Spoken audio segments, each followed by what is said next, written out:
اللہ کی طرف سے صرف آپ کو حوصلہ نہیں ملے گا، صرف ہمت نہیں ملے گی، ورنہ بظاہر حال ہمارے حالات تو یہ ہے کہ سچی بات یہ کہ 8 فروری کے رات کو جب میں اپنے نتائج دیکھ رہا تھا جماعت کے، اور میرے سامنے نتائج تھے کہ ہم واضح برتری کے ساتھ 7 صوبائی اسمبلی کی نشستیں اور 3 قومی اسمبلی کی نشستیں جیت رہے ہیں، اور فجر تک میں انتظار کرتا رہا کہ اب یہ رزلٹ آیا، اب یہاں جشن ہوگا، اب یہاں خوشی ہوگی، اب یہاں سے کتاب کی جیت کا اعلان ہوگا، اب یہاں سے ہوگا، اور صبح تک ہم اس انتظار میں، اور پتہ چلے کہ نہیں جی آپ کے پاس 45 تو ہے، آپ جیتے ہوئے 47 میں آپ آ رہے ہوئے ہیں، تو بظاہر حوصلے پست ہو جاتے ہیں۔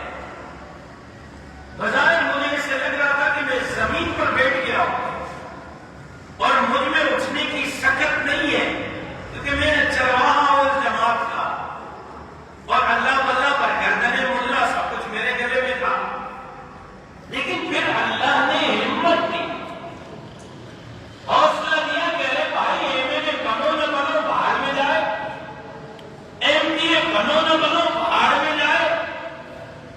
اس وقت امریکہ کے، اسرائیل کے، مغرب کے، اسلام دشمن قوتوں کے مد مقابل اگر کوئی جماعت کھڑی ہے تو اس کا نام جمعیت علماء اسلام ہے۔ ہم اقتدار کے حد سے نہیں، مساجد اور مدارس کے تحفظ کے لیے کھڑے ہیں، علماء اور طلباء کی چوکیداری کے لیے کھڑے ہیں، دین اور دینداروں کے تحفظ کے لیے کھڑے ہیں، شعائر اسلام کے تحفظ کے لیے کھڑے ہیں۔ اگر آپ ہم بیٹھ جائیں گے آپ کارکنوں کا کیا حال اور حشر ہوگا؟ تو یہ جو تعلق ہے ہمارا جو بیٹھنا ہے، ہمارا جو ایک دوسرے کے ساتھ آج یہاں جڑنا ہے، محض اللہ کے رضا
یہ کوئی میرے پاس تو دو گزارے دو ہے، آپ کے پاس شاید چار ہے.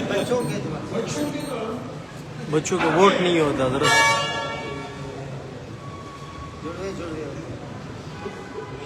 بیوی کا مالا ہوا رہتا ہے.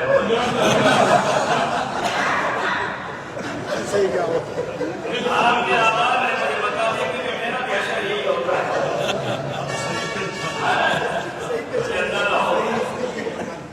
اندر رہو گے نزدیک بھی ہوگی، ادھر سے 3-4 باتوں میں صحیح کہا. میں آپ سے تعزیت کرتا ہوں اور ہمدردی بھی کرتا ہوں. ایسا جب بیوی سے زیادہ تنگ ہو جائے تو میری گاڑی پہ بیٹھ جائے گا، 8-10 دن کا چکر لگاؤ گے فریش ہو جاؤ. تو بھائی یہ خالی ایک جلسہ نہیں، یہ عوامی ریفرنڈم ہے ان لوگوں کے منہ پر تماچا مارنے کے لیے جنہوں نے آپ سے آپ کا مینڈیٹ چرایا. ان کو بتانا ہے کہ مولانا فضل الرحمان تنہا نہیں، آپ احمقوں کے جنت میں رہتے ہیں. جمعیت علماء تنہا نہیں، آپ احمقوں کے جنت میں رہتے ہیں. آج بھی پاکستان کے عوام سب سے زیادہ عوامی طور پر اعتماد کرتے ہیں جو ڈپلومائی اسلام پر کرتے ہیں. یہ سچ ہے یا نہیں ہے؟ بلائے پیپلز پارٹی کسی کو کر کے دکھائے 1 ملین مارچ، بلائے لوگ نے کوئی ملین مارچ کر کے دکھائے، بلائے پی ٹی آئی کوئی ملین مارچ کر کے دکھائے. عوامی الفت اور نفری جمعیت علماء کے پاس ہے اور اس کا اظہار کرنا ہے، دنیا کو بتانا ہے کہ پاکستان کا طاقتور ترین لیڈر ہے تو اس کا نام مولانا فضل الرحمان. اپنی الفت کا اظہار کرنا ہے. دوسرا، ابھی آپ نے دیکھا میں 3 دن پہلے بدر سے واپس آیا کیونکہ عید کے دن حماس کے رہنما جناب اسماعیل ہنیے کے 2 بیٹے اور 4 پوتے شہید ہوئے. تو قائد محترم نے مجھے حکم کیا کہ آپ قطر جائیں اور اسماعیل ہنیے سے تعزیت کریں. قائد کی طرف سے، جماعت کی طرف سے، ایک کارکن کی طرف سے میں نے تعزیت کیا، آپ سب کی طرف سے میں تعزیت کرایا اور پاکستانی عوام کی طرف سے. میں مسجد میں ہوں باوجود مجھے جناب اسماعیل ہنیے نے کہا کہ امریکہ سے لے کر افریقہ تک، شرق سے غرب تک، شمال سے جنوب تک، پوری دنیا میں غزہ کے لیے آواز اٹھائی گئی ہے، فلسطین کے لیے آواز اٹھائی گئی ہے، لیکن پوری دنیا میں کوئی ایک جماعت ایسی نہیں جنہوں نے اپنے اسٹیج کے دروازے اسماعیل ہنیے کے لیے کھولے ہوں، خالد مشعل کے لیے کھولے ہوں، ناجی زہیر کے لیے کھولے ہوں، اسلام آباد ہو، کوئٹہ ہو، پشاور ہو، لاڑکانہ ہو، کراچی ہو. اگر کسی جماعت نے حماس کے رہنماؤں کو اپنے اسٹیج پر کھڑے ہو کر عوام سے مخاطب ہونے کا موقع دیا ہے تو پوری دنیا میں وہ اکیلی واحد جماعت جمعیت علماء اسلام. اسلام کا شکریہ ادا کیا، قائد محترم کا شکریہ ادا کیا، پاکستانی عوام کا شکریہ ادا کیا. ہم نے کیا کیا ان کے لیے؟ ہم نے قبلہ اول کے لیے کیا کیا ہے میرے بھائیوں؟ چند روپے جمع مجاہدین کے سربراہ آپ کا شکریہ ادا کرتے ہیں. اندازہ تو کرو آپ کہاں کھڑے ہو، اندازہ تو کرو آپ کون سا کام کر رہے ہو کہ 40,000 شہداء کے وارث ایک جلسے پر آپ کے شکر گزار ہیں، ایک مظاہرے پر آپ کے شکر گزار ہیں، ایک دھرنے پر آپ کے شکر گزار ہیں، ایک فلسطین کا جھنڈا لہرانے پر آپ کے شکر گزار ہیں، اسرائیل مرد آباد کا نعرہ بلند کرنے پر آپ کے شکر گزار ہیں. اور پھر مفکر اسلام حضرت مولانا مفتی محمود رحمۃ اللہ علیہ، حضرت مولانا یوسف بن نوری رحمۃ اللہ علیہ، حضرت شاہ احمد نورانی رحمۃ اللہ علیہ کی کوششوں سے جو ختم نبوت کا بل پاکستان میں پاس ہوا، حضرت مفتی صاحب کے 11 دن کے دلائل کے نتیجے میں پورے دنیا میں کسی شکل میں قائدین کے لیے اس طرح کا بل پاس نہیں ہوا جو پاکستان نے پاس کیا. اور آپ کو پتا ہے کہ 76 سال 70 سال اور 60 سال اور 50 سال سے اس کوشش میں ہے کہ کسی طریقے سے اس بل کو ختم کیا جائے. کبھی سینٹ کے ذریعے، کبھی قومی اسمبلی کے ذریعے، کبھی الیکشن کے فارم کے ذریعے اپنا اٹھا دیتے ہیں، کبھی گھر پارکر میں قائدین کے لیے تعلیم کھولی جاتی ہے، کبھی آپ کے یہاں کراچی کے موبائل مارکیٹ میں قائدین کی مسجد میناروں کے ساتھ کھڑی کی جاتی ہے، تو کبھی نواب شاہ میں میناروں کے ساتھ قائدین کی مسجد کھڑی کی جاتی ہے. کوششیں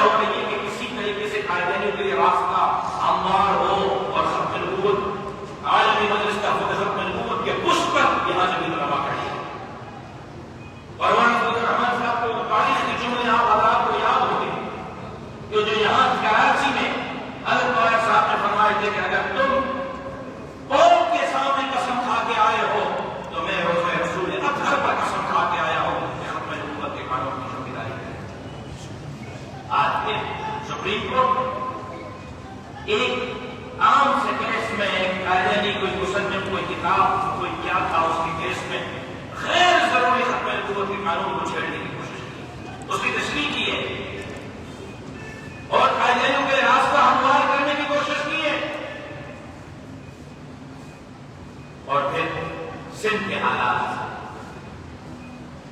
اسٹریٹ کرائم عروج پر، ٹارگیٹ ٹیک عروج پر، دھکا خوری عروج پر، ڈاکو راج عروج پر۔ کراچی میں کوئی گھر سے نکلے تو شام تک پتہ نہیں ہوتا کہ اگر 20-25 ہزار جیب رہے کوئی اچھا سا موبائل ہے تو میں آؤں گا یا 25 ہزار گھر آئیں گے، پیسے آئیں گے تو خود نہیں آئے گا، خود آئے گا تو پیسے نہیں ہوں گے۔ اور پھر مفتی صاحب آپ کو تو خوش آمدید کہ آپ جب بھی لاڑکانہ آنا چاہیں، لیکن اگر قاری عثمان نے آنا ہے تو یہ مغرب کے بعد آئے۔ قاری عثمان نے اگر لاڑکانہ آنا ہے تو مغرب کے بعد آئے، کیونکہ لاڑکانہ سکھر گھوٹی گنگوڑ گشتور شکارپور جیتاباد کا مرشدات کو جو مغرب کے بعد سفر کرے گا 6 مہینے پہلے ڈاکو کا مہمان بنے گا، پھر مہمان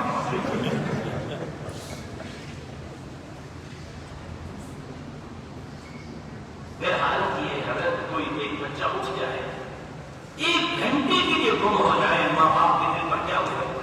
1 گھنٹے کے لیے 6 مہینے سے بچے گم ہیں۔ اب ہمارے اپنے جماعت کا شکایت پر کیا ہمارے اپنے جماعت کا سالار ثناء اللہ سپرو پچھلے 1.5 مہینے سے ڈاکو کے پاس ہے، جمعیت علماء اسلام کا سالار 1.5 مہینے سے شکایت کرتا نوجوان، بالکل نوجوان۔ ڈاکو کی حالت یہ کہ حملہ کر رہے، اٹھا رہے، مار رہے، پٹائی کر رہے، پھر ننگا کرتے، پھر زنا کرتے، پھر ویڈیو بناتے، پھر ماں باپ کو بھیجتے کہ تمہارے بچے کے ساتھ یہ سب کیا کرتے۔ مجھے بتاؤ اس ماں باپ کے دل پر کیا گزر رہے گا؟ پہلے ان کے جگر کا کلیجہ ٹوٹ کے انہوں نے توڑ کے رکھ دیا، اوپر سے کر یہ ہاتھ ہو بچے کے ساتھ، اور پھر ویڈیو ماں باپ دیکھ رہے ہوں۔ تو ہم نے ان تمام موضوعات کا 2 مئی کا جلسہ سجایا۔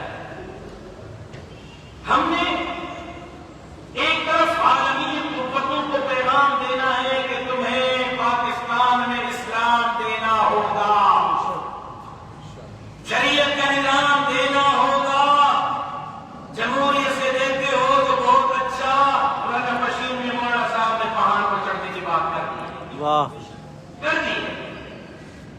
آپ کی مرضی ہے کہ وہ راستہ ہمارے لیے چھوڑتے ہو یا وہ راستہ چھوڑتے۔ دوسرا، حماس، غزہ، ابن اول، فلسطینی مملوک مسلمان بھائیوں کے ساتھ کھڑا ہو رہا ہے۔ تیسرا، سپریم کورٹ ہو یا اس کا باپ ہو، پیغام دینا ہے کہ ختم نبوت کے قانون کے ساتھ ہاتھ ملا برداشت ہے۔ اور چوتھا، یہ سندھ کے حکمرانوں کو پیغام دینا ہے کہ یہاں آپ کو امن امان دینا ہوگا۔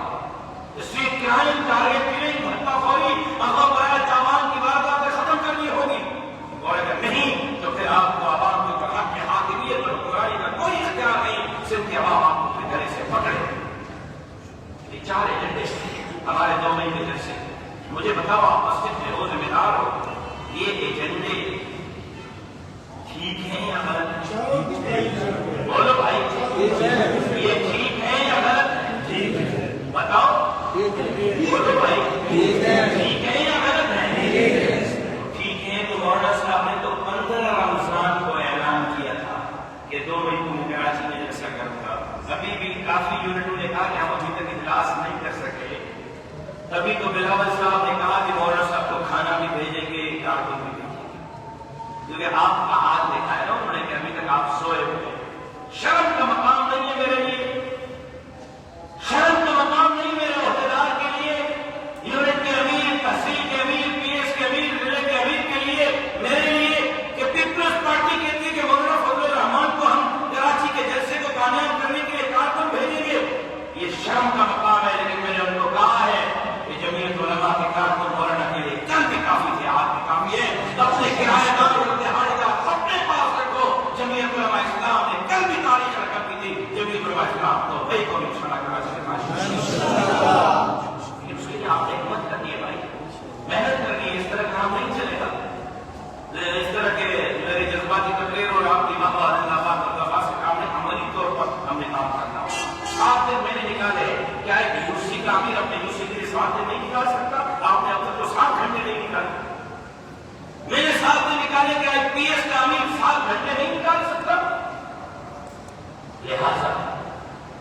طیبات کے ساتھ، اپنے کلاس کے ساتھ، اپنے شہداء کے ساتھ، اپنے اسلاف، اپنے بزرگوں کے ساتھ اور ان کے اس جماعت کے ساتھ سنجیدہ ہو جائے اور سنجیدگی کے ساتھ انتہائی جانکاری کے ساتھ 2 مئی کے جلسے کی تیاری کرے. 4 بجے 2 مئی کو 4 بجے جلسہ شروع ہوگا، 9 بجے ختم ہوگا. 9 کے بعد جلسہ نہیں ہوگا. اس لیے ایسے نہ ہو کہ آپ جب پنڈال میں داخل ہو رہے ہو تو